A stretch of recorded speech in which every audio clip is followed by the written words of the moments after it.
오늘의 주요 뉴스입니다. 미국 대선 개표 결과를 둘러싼 혼란이 가중되고 있습니다. 민주당 바이든 후보는 개표가 끝나면 승자가 될 것을 의심하지 않는다고 말했습니다. 반면 트럼프 대통령은 합법적 투표만 계산하면 자신이 이길 거라며 바이든이 승리한 모든 주를 상대로 소송을 내겠다고 밝혔습니다. 미국 연방준비제도가 다시 제로금리를 유지했습니다. 코로나19 재확산으로 경제활동과 고용이 여전히 낮은 수준이라고 진단했습니다. 해외 주요 투자은행들은 우리나라의 올해 국내 총생산 GDP 전망치를 마이너스 1.2%로 상향 조정했습니다. 코로나19 신규 환자가 145명으로 집계됐습니다. 국내 발생이 117명이고 해외 유입이 28명입니다.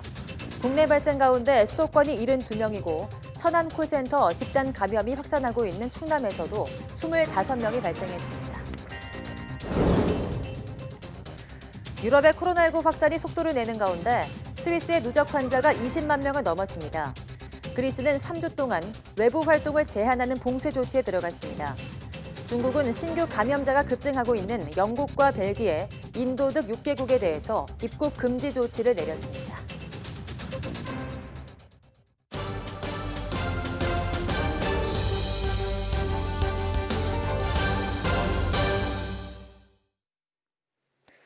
여러분 안녕하십니까? 11월 6일 사이언스 투데이입니다.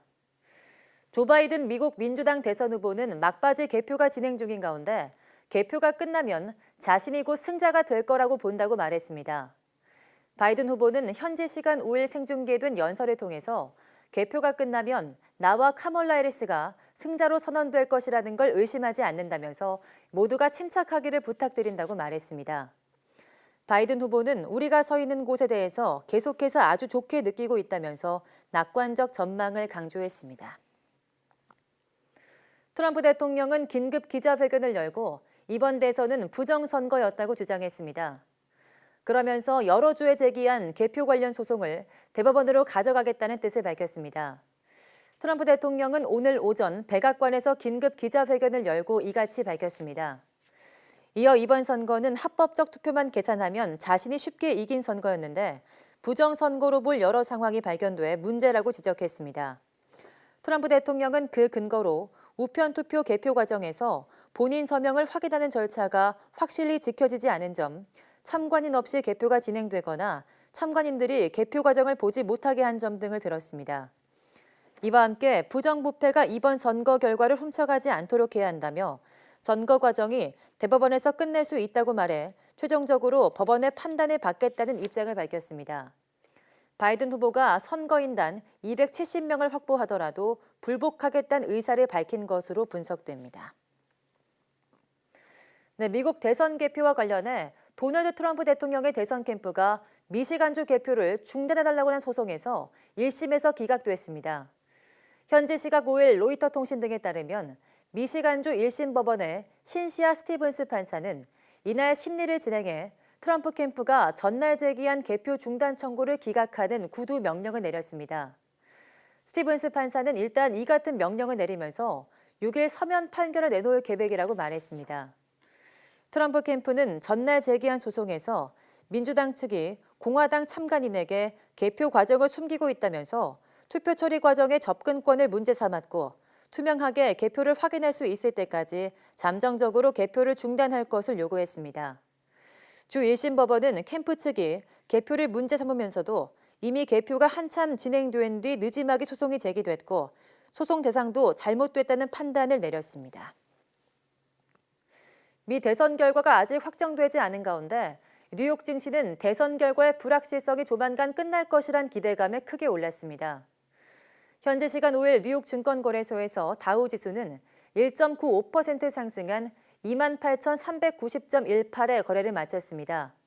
S&P 500 지수도 1.95% 오른 3,510.45에 나스닥 지수는 2.59% 급등한 11,890.93의 장을 마감했습니다.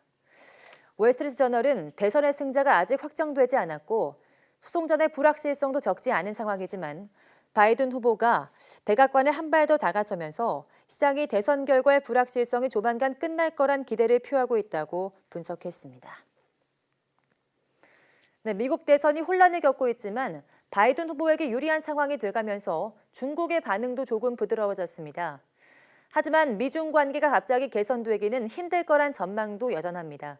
베이징에서 강성홍 특파원이 보도합니다. 상하이 수입 박람회 관련 기자회견을 하던 중국 외교부가 미국 대선에 대해서 언급을 했습니다. 혼란을 겪고 있는 미국 대선에 대해 러위청 외교부부장은 순조롭게 진행되기 바란다고 말했습니다.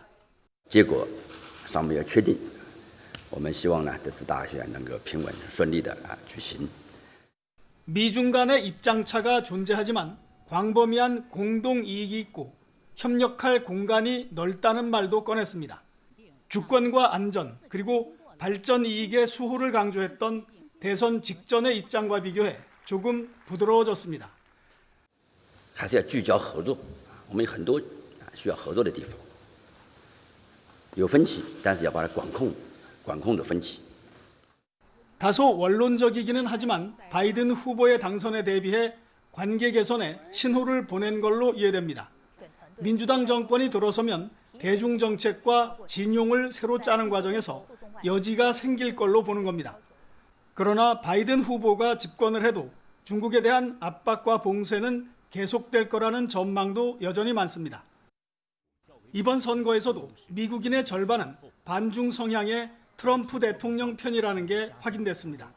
중국도 미국과 맞서기 위해 이 내수 위주의 이른바 쌍순환 전략을 공식화한 상태입니다. 다만 이런 자립 노선을 중국이 원해서 선택한 건 아니기 때문에 미국과의 협력 가능성은 열어놓고 있습니다.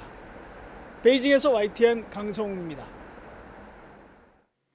바이든 후보의 당선 가능성이 커지는 가운데 일본 정부는 아직 끝나지 않은 개표 상황을 주시하고 있습니다. 일본 언론들도 매직 넘버, 선거인단 270명을 눈앞에 두고 있다며 앞으로 양국 관계에 미칠 영향 등을 분석하고 있습니다. 도쿄에서 이경화 특파원이 보도합니다. 아직도 당선자를 확정하지 못하고 있는 미국 대선 개표 상황을 일본 정부는 예의주시하고 있습니다. 외무성을 중심으로 관계부처가 미국 현지 정세 분석과 앞으로의 대응 방향에 대해 다각도로 논의하고 있습니다. 高い関心を持って注視をしていると。外務省でありますから、単に注視をするだけではなくて、様々なことを想定しながら今後のことは考えたいと思いますが。 개표 첫날 두 후보가 치열하게 경합했지만 이제 승부의 추가 바이든 후보 쪽으로 기울고 있다고 일본 언론들은 보고 있습니다. 이렇게 되면 안정적인 미일 동맹이 이어지겠지만 트럼프와 아베 두 사람의 관계에 의존했던 외교 방식은 달라질 것이란 전망이 우세합니다. 個人的な関係というよりも、日本とアメリカの軍事関係とか、外交官の関係とか、そういうチャンネルをもっと使おうと思うんですよね。 정권 교체가 현실화할 경우 트럼프 행정부가 방치해온 한일 갈등에도 일정 정도 영향력을 행사할 여지가 있다고 전문가들은 보고 있습니다. 歴史問題での対立がですね、安全保障問題、安全保障協力に影響を及ぼすということになると、日本と韓国の関係改善により大きな注意を払うと。 선거 후의 미일 관계 등 국제 정세에 대한 분석이 이어지는 가운데 미국 사회의 분열상과 후폭풍을 우려하는 목소리도 커지고 있습니다. 마이니치 신문은 이번처럼 무질서와 분열에 휩싸인 대선은 없었다며 혼란을 증폭시킨 책임은 트럼프 대통령에게 있다고 지적했습니다. 요미우리 신문도 패자는 깨끗하게 승복해야 한다며 트럼프 대통령이 선거의 정당성을 부정하는 행위는 미국의 권위를 떨어뜨릴 뿐이라며 비판했습니다. 도쿄에서 YTN 이경아입니다. 미국 중앙은행인 연방준비제도가 또다시 제로금리를 유지했습니다. 연준은 현지 시간 5일 연방공개시장위원회 정례회의 후 내놓은 성명에서 기준금리를 현 0%에서 0.25%에서 동결한다고 밝혔습니다. 지난 3월 코로나19 사태에 대응하기 위해 제로금리를 결정한 이후 5번째 열린 이번 FOMC 회의에서도 내리 같은 입장을 재확인한 겁니다. 연준은 성명에서 경제활동과 고용이 계속 회복되고 있지만 연초 수준보다는 여전히 훨씬 낮은 수준에 머물러 있다고 말했습니다. 네, 해외 주요 투자은행들이 한국의 올해 국내 총생산 GDP 성장률 전망치를 마이너스 1.2%로 줄줄이 상향 조정했습니다. 국제금융센터에 따르면 지난달 말 현재 바클레이즈와 뱅크 오브 아메리카 메릴린치, 시티와 크레디트 스위스, 골드만삭스 등 해외 9곳 투자은행이 전망한 한국의 올해 실질 국내 총생산 성장률은 평균 마이너스 1.2%입니다. 9월에 제시한 마이너스 1.4%에서 0.2%포인트 올렸습니다. 이들 투자은행들은 전망치를 내놓은 아시아 10개국 가운데 한국을 포함해 7개국의 성장률을 경기 회복 기대감이 커진 데 따라 상향 조정했습니다.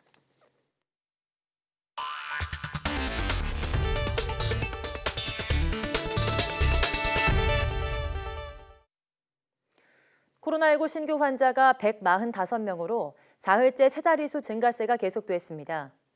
중앙방역대책본부는 오늘 0시 기준 국내 확진자가 27,195명, 사망자는 1명 늘어난 476명이라고 밝혔습니다. 지역 발생은 117명으로 수도권에서 72명이 나왔습니다. 서울 38명, 경기 34명을 비롯해 콜센터 집단 감염이 발생한 충남에서 25명, 경남 13명, 강원에서 7명이 확진됐습니다. 신규 해외 유입도 28명에 달했는데 이 가운데 11명이 입국자 검역에서 확인됐습니다. 위 중증 환자는 1명 줄어 누적 50명이고 완치 환자는 86명 늘어 격리 해제 누적은 24,821명입니다. 정세균 국무총리는 내일부터 새롭게 적용되는 사회적 거리두기를 하루빨리 안착시켜야 한다고 말했습니다. 특히 이번 조치가 방역과 일상생활의 조화를 앞당기기 위한 조치라고 거듭 강조했는데요. 정 총리의 발언 내용 직접 들어보겠습니다. 코로나19는 잠깐의 방심으로 순식간에 확산되지만 다시 일상으로 돌아가기 위해서는 엄청난 고통의 시간이 필요하다는 점을 한시도 잊어서는 안 되겠습니다. 내일부터 새로운 사회적 거리두기가 시행됩니다. 코로나19와의 장기전을 각오하고 매일매일 한 번도 가보지 않은 길을 가고 있다는 생각으로 지속 가능한 방역 체계를 하루속히 안착시켜야 하겠습니다. 내일부터는 거리두기 1단계에서도 버스, 택시, 지하철, 집회시위 현장, 중점 및 일반 관리 시설 등 사람들이 많이 모이는 곳이면 어디든지 마스크 착용이 의무화됩니다. 내주부터는 위반 시에 과태료를 부과하여 책임성을 한층 강화합니다. 생활 속 방역 수칙을 더 철저하게 실천하도록 제도화한 것입니다. 요약하자면 이번 개편은 정밀 방역을 통해 우리 목표가 설정한 된 대로 방역과 일상의 조화를 하루라도 빨리 앞당기기 위한 취지임을 다시 한번 강조드립니다. 초등학교 돌봄 전담사 단체가 오늘 하루 전체 인원의 절반에 해당하는 6천 명이 참여하는 파업을 벌입니다. 돌봄 교실을 운영하는 전국의 초등학교에 비상이 걸렸습니다. 박희재 기자입니다. 돌봄 민영화 부추기는 지자체 이관 반대한다. 초등학교 돌봄 전담사 단체가 교육당국이 고용 문제에 대한 해결 의지를 보이지 않는다며 하루 동안 파업을 강행하기로 했습니다. 전국 곳곳에 있는 전담사 12,000명 가운데 파업 참가자는 6,000명 이상으로 추산했습니다. 돌봄 운영 주체를 교육당국이 아닌 기관에게 넘기는 것을 학부모나 돌봄 전담사나 학생이나 모두 원하지 않습니다. 용납하지 않겠습니다. 이들은 지방자치단체가 돌봄교실을 운영하도록 한 국회 법안을 문제 삼았습니다. 지금은 각 시도교육청이 돌봄교실을 책임지고 있는데 지자체가 운영하면 저마다 재정 여력이 달라 고용 문제가 보장되지 않는다는 겁니다. 돌봄교실의 지자체 이관은 돌봄교실 민영화다. 민영화는 곧 공적 돌봄의 해체고 곧 고용 불안이다. 돌봄교실의 근로 조건이 곧 우리 아이들의 돌봄 조건이다. 돌봄 전담사들은 80% 이상이 시간제 근무자들로 수당도 보장되지 않는 초과 근무를 떠안고 있다며 차라리 전일제 근무로 전환해달라고 촉구했습니다. 경기도에 있는 많은 전담사분들이 하루 4시간 근무거든요. 그럼 하루 1시에 출근하시는데 아이들은 12시 정도에 끝나다 보면 1시간에 공백이 생겨가지고 제가 얘기 듣고는 어떤 아이들은 막 주차장에서 기다리기도 하고. 이에 대해 교사단체는 코로나19 등으로 학교 업무가 가중된 상황에서 지금처럼 돌봄 교실까지 챙기기는 어렵다고 반박했습니다. 그러면서 돌봄 서비스는 교육보다 복지 사업에 가깝다며 지자체가 담당하는 게 적합하다고 주장했습니다. 50만 명 이상 몇십만 명을 그거를 돌봐야 되는데 학교가 원래 교육과정 운영이라고 하는 학교 본래 기능이 있는데 또 하나의 거대한 사업을 학교가 2개를 그대로 운영한다라고 하는 것은 이건 이치에 맞지 않는 거죠. 역대 최대 규모로 돌봄 공백이 예상되는 가운데 학부모들은 양측이 하루빨리 타협하기를 바랐습니다. 돌봄 교실에 보내는 집이 대부분 맞벌이나 그 취약계층이 많잖아요. 돌봄이 막막한 사람이 열차를 쓸 수밖에 없어요. 교육당국은 일단 파업에 참여하지 않는 돌봄 전담사나 담임 교사들을 현장에 배치해 돌봄 공백을 막겠다는 방침입니다. YTN 박희재입니다. 정부가 한국판 뉴딜과 관련한 각종 애로사항을 처리하는 원스톱 창구를 구축하는 등 민간 투자 활성화에 나선다고 밝혔습니다. 김용범 기획재정부 1차관은 오늘 정부 서울청사에서 열린 혁신성장전략점검회의에서 내년 초 정책형 뉴딜 펀드를 조성하는 등 민간 부분 투자를 활성화하겠다고 말했습니다. 또 내년 1월 시행되는 국민취업지원제도에 대해선 맞춤형 프로그램을 제공하고 다양한 복지 서비스와 연계해 자립 기반을 강화하겠다고 설명했습니다. 이와 함께 고용보험을 단계적으로 확대해 국민취업제도와 함께 고용 안정망으로 안착할 수 있도록 철저히 준비하겠다고 강조했습니다. 김 차관은 코로나 재확산 우려, 미국 대선 여파 등 정치 경제적 불확실성이 위협을 키우고 있다며 이번 위기를 기회 삼아 회복력 있는 경제로 거듭나겠다고 밝혔습니다. 네, 국내 최대 규모 콘텐츠 종합 전시회인 광주 에이스페어가 개막했습니다. 인공지능을 비롯한 4차 산업혁명 핵심 기술이 가져올 미래 모습을 엿보는 장이 되고 있습니다. 나연호 기자입니다. 화면에서 안내하는 대로 움직여 체격과 자세, 관절을 비롯한 몸 상태를 확인합니다. 정확한 동작으로 운동하도록 도와주고 맞춤 관리도 해줍니다. 인공지능 AI 기술을 응용한 겁니다. 얼마만큼의 운동을 하고 있는지 그리고 체력 향상에 대한 부분들까지 정확하게 파악이 가능하기 때문에 지금 코로나 시대에는 굉장히 유용한 기기라고 생각을 합니다. 국내 최대 콘텐츠 전시회인 광주 에이스페어. 인공지능과 5세대 이동통신, 증강현실 기술을 기반으로 한 다양한 콘텐츠를 선보이고 있습니다. 머지않은 미래 일상에 녹아들어 있을 4차 산업혁명 기술을 미리 만나볼 수 있습니다. 참가자들이 AI 음악, AI 뷰티, K-팝, VR 체험, AI 교육 등 인공지능 선도도시 광주에서 다양한 AI 콘텐츠를 직접 체험해보는 아주 특별한 시간이 될 것입니다. 행사장에는 330여 부스가 마련됐고 각종 사업 상담회와 기업 설명회가 이어집니다. 최근 코로나19 국면에서 가파르게 성장하는 인터넷 동영상 서비스 OTT 시대를 어떻게 대처할 것인지 논의하는 자리도 마련됐습니다. 앞으로 OTT가 어떻게 발전하고 미디어 시장, 특히 콘텐츠 시장에 어떤 역할을 하게 될 것인지 또 어떤 영향을 줄 것인지를 고민해보는 그런 시간을 마련했습니다. 코로나19 여파로 온 오프라인 복합 전시회로 열리는 2020 광주 에이스페어는 이번 일요일까지 계속됩니다. YTN 나연호입니다. 코로나19 2차 대유행에 직면한 그리스가 현지 시간 7일부터 다시 봉쇄에 들어갑니다. AFP 통신 등에 따르면 그리스 정부는 온라인 담화에서 코로나19 확산을 막기 위해 7일 오전 6시부터 3주간 봉쇄를 시행한다고 밝혔습니다. 이에 따라 건강 업무상 사유를 제외한 외출은 제한되고 식료품점, 약국 등 지정된 필수 상점 외에는 모두 문을 닫아야 하며 중고등학교 수업은 원격으로 전환됩니다. 그리스는 최근 며칠 새 하루 신규 확진자 수가 2,000명 안팎으로 급증하며 2차 유행에 돌입해 의료 시스템에 대한 압박이 가중돼 왔습니다. 네, 인구 약 850만 명의 스위스에서 현지 시간 5일 코로나19 누적 확진자가 20만 명을 넘었습니다. 연방공중보건청에 따르면 코로나19 누적 확진자는 20만 1000여 명으로 20만 명을 훌쩍 넘어섰고 신규 확진자는 98명으로 최대치를 경신했습니다. 또 신규 사망자는 62명, 누적 사망자는 2334명으로 집계됐습니다. 연방정부는 코로나19 확진자 급증에 군인 2,500여 명을 동원해 공중보건 분야를 지원하기로 했습니다. 중국이 코로나19 재확산을 이유로 영국과 인도, 벨기에 등 6개국에 들어오는 외국인의 입국을 금지하고 있습니다.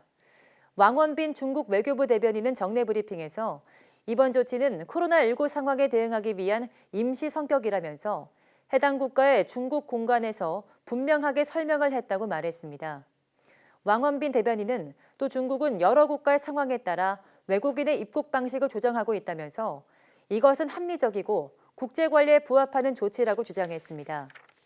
AFP-통신은 이와 관련해 지난 수요일 주영 중국 대사관이 영국에서의 중국 입국을 중단한다는 공지를 발표한 이래 인도와 벨기에, 우크라이나, 필리핀, 그리고 방글라데시 주재 중국 대사관도 해당 국가에서 중국으로 입국을 당분간 중단한다는 공지를 했다고 보도했습니다. 일본의 코로나19 하루 확진자가 76일 만에 다시 1000명을 넘었습니다. NHK 집계에 따르면 어제 오후 6시 20분 코로나19 확진자는 1024명으로 지난 8월 21일 1034명을 기록한 이후 76일 만에 1000명 넘는 환자가 나왔습니다. 이로써 일본의 코로나19 누적 확진자는 10만 5,770명으로 늘었고 사망자도 4명 증가해 1,816명이 됐습니다.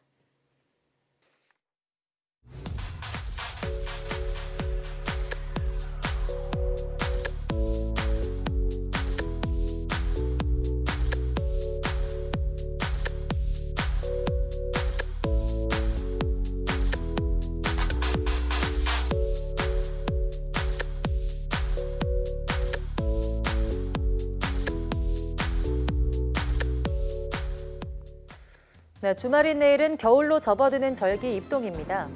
코로나19와 맞는 마지막 겨울이었으면 하는데요. 날이 춥고 건조한 겨울에는 호흡기 질환에 걸리기 더욱 쉽습니다. 따뜻한 옷차림, 충분한 수분 섭취, 또 철저한 코로나19 방역 수칙 잊지 마시기 바랍니다. 함께해 주신 여러분 고맙습니다.